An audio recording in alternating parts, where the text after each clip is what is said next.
Internet, people are using technology like never before, the president added.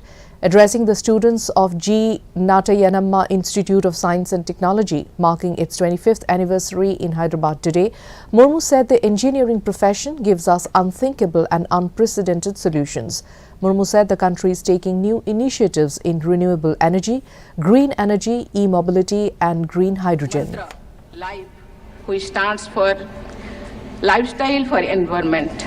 We have been achieving our climate targets and upgrading them. We are taking new initiatives in renewable energy, e-mobility, ethane-blended fuels and green hydrogen.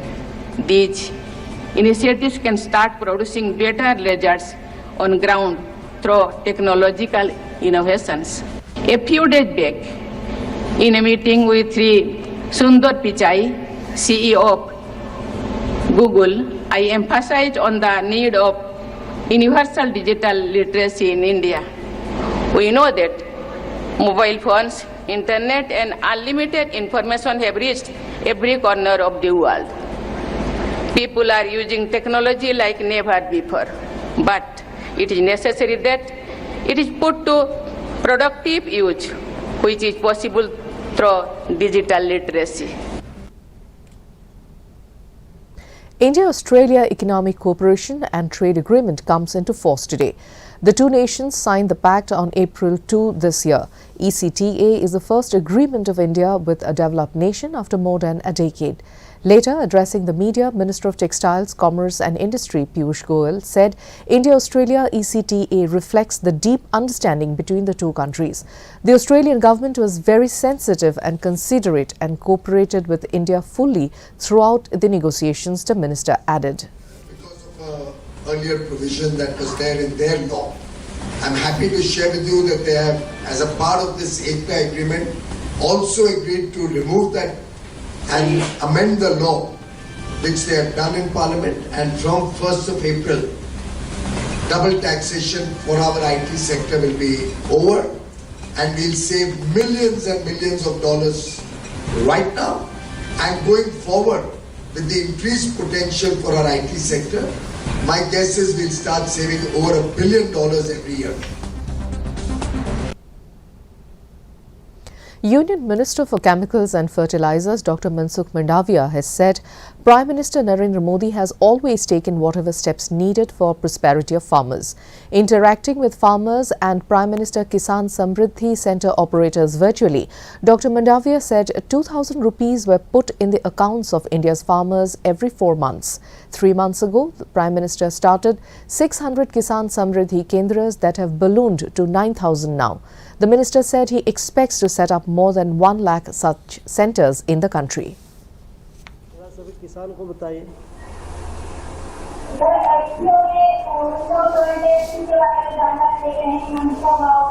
तो हमारे पास DAP नहीं है तो हम SSP का उपयोग कर ले और नैनो का छंटकाव कर ले तो डीएपी हो जाता है। हमारे पास डीएपी यूरिया का उपयोग हमें नहीं करना है और एनपीके का उपयोग करना है तो एनपीके में नाइट्रोजन, फास्फोरस, पोटाश तीनों आ जाएंगे। ऐसी किसानों के बीच में आप एफपीओ के द्वारा बातचीत करते रहते हो।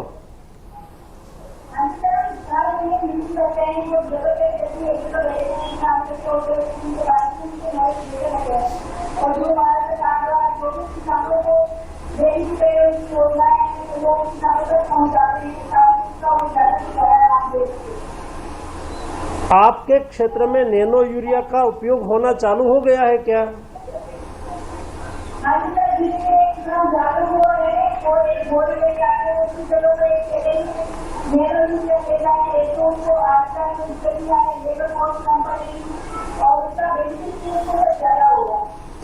मेरा सभी किसानों को आग्रह है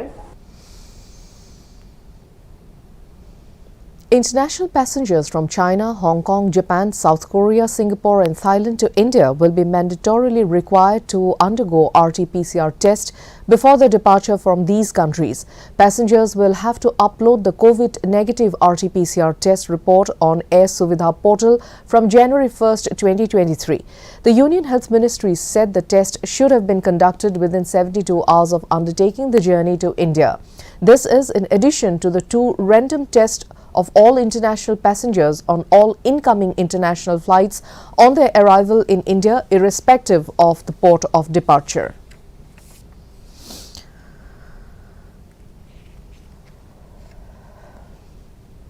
The Election Commission is ready to pilot a multi-constituency remote electronic voting machine for facilitating participation of domestic migrants from their remote locations itself in terms of voting for their home constituencies.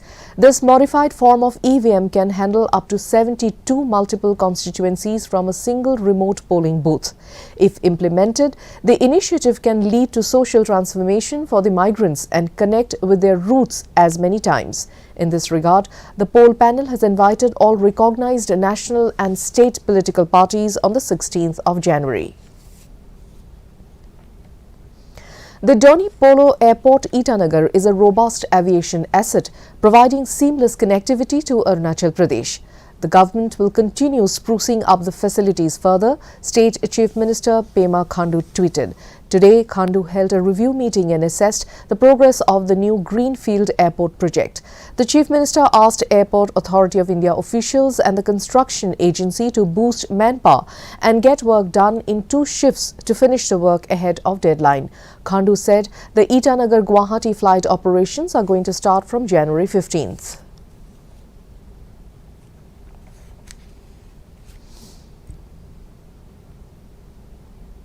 Manipur Chief Minister N. Biren Singh paid tributes to Yuvraj Bir Tikendrajit on his birth anniversary today. A courageous warrior, nationalist and a martyr who sacrificed his life to safeguard the dignity and integrity of Manipur, Bir Tikendrajit will always remain an inspiration for future generations, the Chief Minister said in a tweet.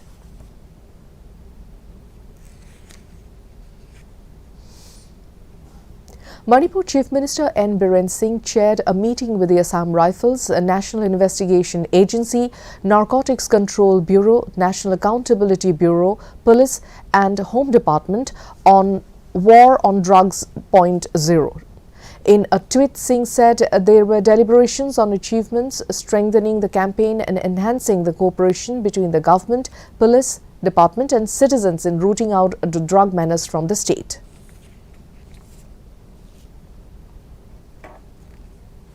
Manipur Chief Minister N. Biren Singh has said new equipment and infrastructure will aid the efficiency of forensic analysis, decrease the time and expenditure involved in resolving cases. Inspecting the Forensic Science Laboratory at Pangay, the Chief Minister said that this would lead to creating lucrative growth prospects. Modern buildings would be provided soon, he added.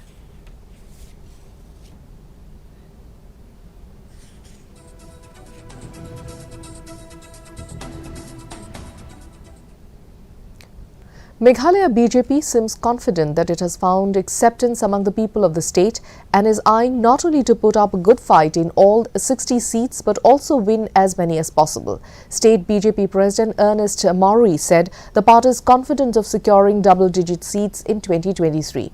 He further informed that as soon as the Election Commission of India announces the date of the election, the party will send the final list to the central leaders for its consent and the declaration of candidates will follow.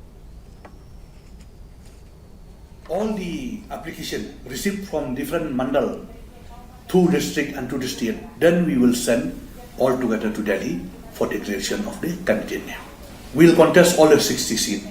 But now, 45 seats and above, we have the candidate. Strong candidate, winnability.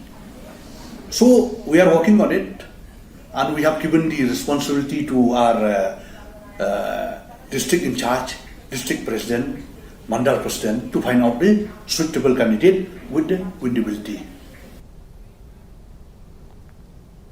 The All India Women's Selection Committee has announced India's squad for the Tri-Series in South Africa starting in January and the upcoming ICC Women's T20 World Cup 2023. The team will be led by Harmanpreet Kaur. The ICC Women's T20 World Cup 2023 is scheduled to begin on 10th February. Team India is scheduled to meet Pakistan in their opening match on 12th February in Cape Town. Team India is in Group 2 with England, West Indies, Pakistan and Ireland. The final will be held on the 26th of February in Cape Town.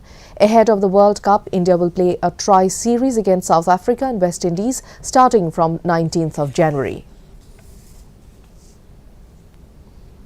The Assam Book Fair, organized by the Publication Board of Assam and All Assam Publishers and Booksellers Association, was inaugurated today in Guwahati.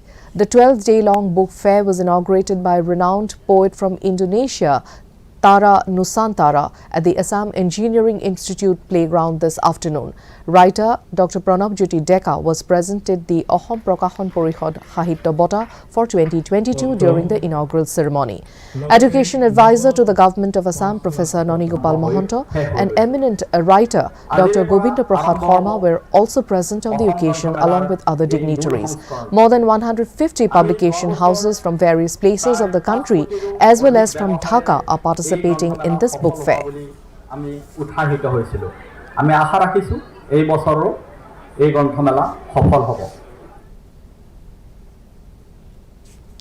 The traditional head of the Hima Khatar Lingdo, Wanfra Saim, yesterday inaugurated the Rebhoy Cultural and Food Festival organized by the Rebhoy Artists Association at the NSCA Mini Stadium in Nongpo, organized to provide a platform for young talents to showcase their skills in various fields like singing, dancing, modeling and acting. The two-day festival was also attended by Nehu Professor Dr. Ricky Singh Kong, Rebhoy Artist President Lancius Saimle, Senior Artist Jemberson Marak and participants. Saim in his speech lauded the Rebhoy Artists Association for organizing such events. India Tourism Shillong under the Ministry of Tourism Government of India in association with the Airport Authority of India on Tuesday organized a training program for taxi drivers of the Shillong Airport Taxi Drivers Association at Shillong Airport Umroi. A sensitization and awareness session for frontline staffers was organized for the upcoming G20 summit. The event was attended by Assistant Director of India Tourism Guwahati, Jyotirmoy Bishwas, in the presence of Shillong Airport Director, among others. In his speech, Bishwas spoke at length about the significance of the program.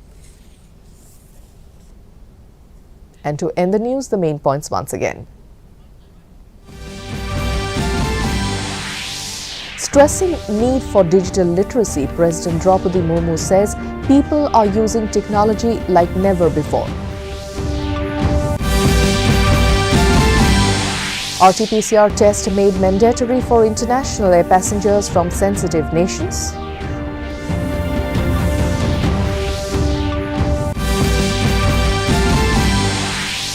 Arunachal Pradesh Chief Minister Pema Khandu reviews progress of Doni Polo Airport.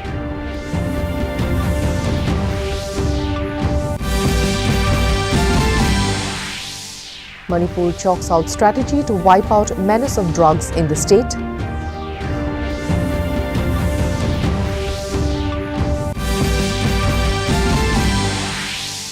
And renowned Indonesian poet Tara Nusantara inaugurates the Assam Book Fair in Guwahati. And that brings us to the end of this evening's bulletin. Thank you for tuning in. Namaskar.